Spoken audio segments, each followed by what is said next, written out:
శ్రీమద్ వాల్మీకి రామాయణం ఉత్తరకాండం 93వ సర్గమునందు అశ్వమేధ యాగ సమయమున శ్రీరాముని కడకు వాల్మీకి మహర్షి శిష్య సహితుడై ఏతంచుట, రామాయణమును అన్ని ప్రదేశముల యందును గానము చేయవలసినదిగా ఆ మహాముని కుశలవులను ఆదేశించుట గురించి వివరింపబడినది. అద్భుతమైన అట్టి మహాయజ్ఞము కొనసాగుచుంచుచుండగా మునిశ్రేష్ఠుడైన వాల్మీకి తన శిష్యులతో కూడి శీఘ్రముగా అచటికి విచ్చేసెను. దివ్యమై అద్భుతావహమైన ఆ యజ్ఞమును చూచిన పిమ్మట ఆ మహర్షికిని ఆయన శిష్యులకును అచటి ఋషివాటికలకు సమీపమున చక్కని పర్ణశాలలు ఏర్పాటు చేయబడిను. చూడముచ్చటగానున్న వాల్మీకి వాటికకు సమీపమున పెక్కు బండ్ల నిండా పరిపక్వములై రుచికరములుగానున్న ఫలమూలములను సిద్ధముగా ఉంచిరి. మహా తేజస్వియు గొప్ప ఉదారబుద్ధి గలవాడును అయిన వాల్మీకి మహర్షికి శ్రీరామచంద్ర ప్రభువు మహాత్ములైన మునీశ్వరులను భక్తి శ్రద్ధలతో సేవలు నచ్చిరి. పిమ్మట తపస్వి తన కుటీరమున విశ్రాంతి కైకొనెను. అనంతరము వాల్మీకి మహాముని తన ఎదుట సంతుష్టులై ఉన్న లవకుశులతో ఇట్లనెను: నాయనులారా, మీరు ఇరువురును వెళ్ళి ఏకాగ్ర చిత్తులై అంతటను తిరుగుచు రామాయణ కావ్యమును పూర్తిగా మిగుల ఆనందముతో గానము చేయుడు. పవిత్రములైన ఋషివాటికలు, బ్రాహ్మణ వసతి గృహములు, వీధులు, రాజమార్గములు, మహారాజుల భవనములు మున్నగు వాటి సమీపమున రామాయణ గానం అనర్పుడు. యాగము ప్రజ్వలితమగుచున్న శ్రీరాముని భవన ద్వారము కడను ఋత్విజుల సమక్షమున మిక్కిలి విశేషముగా గానము చేయుడు. ఇదిగో వివిధములకు ఈ ఫలములను తీసుకొనుడు. ఇవి పర్వతములపై గల వృక్షములు యందు బావుగా పండి రుచికరములుగా ఉన్నవి. వీటిని తనివి తీరా ఆస్వాదించి గానము చేయుడు. వత్సలారా, ఇచ్చట గల ఫలమూలములను సమృద్ధిగా భక్షింపుడు.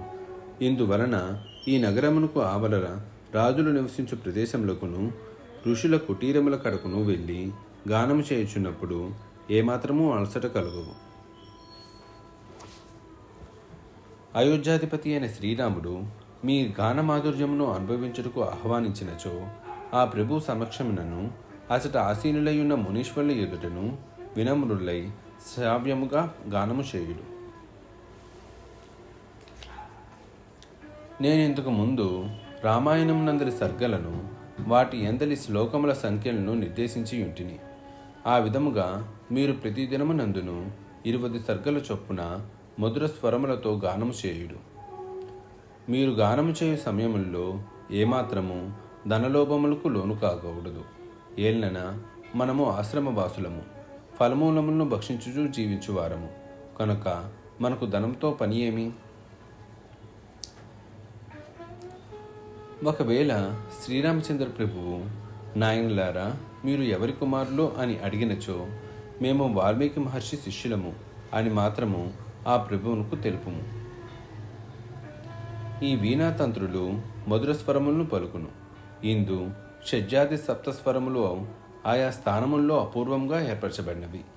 సందర్భానుసారముగా హెచ్చుతగ్గు స్థాయి భేదములను గమనించుచు ఏమాత్రమూ తొనకక హాయిగా గానము చేయుడు. మొదటి నుండి మహారాజును ఏమాత్రమూ నొప్పింపక గానము చేయుడు. శాస్త్రధర్మములను అనుసరించి సకల ప్రాణులను రాజు తండ్రి వంటివాడు. అందువలన మీరు రేపు ప్రాతకాలమున ఉత్సాహంతో గానాలాపమునకు సిద్ధమగుడు. వీణాస్వరములను పలికించుచు లయబద్ధముగా శ్రావ్యమగు రీతిని మధురంగా గానము చేయుడు.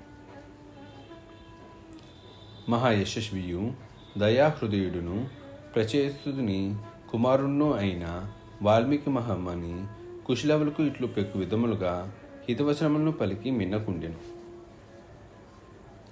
అజేయులు సీతాదేవి కుమారులు అయిన ఆ కుశలవులు ఇరువురును ముని ఆదేశమును అందుకొని అట్లే చేదుము అని పలికి అచటి నుండి వెళ్ళిపోయిరి.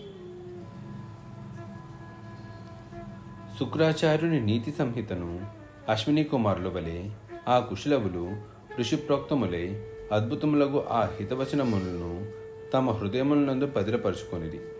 ఉత్సాహముతో వాటిని స్మరించుకొనుచు ఆ రాత్రిని హాయిగా గడిపిరి. వాల్మీకి మహర్షి విరచితమై ఆదికావ్యమైన శ్రీమద్ రామాయణం నందరి ఉత్తరకాండమునందు 93వ సర్గము సమాప్తం.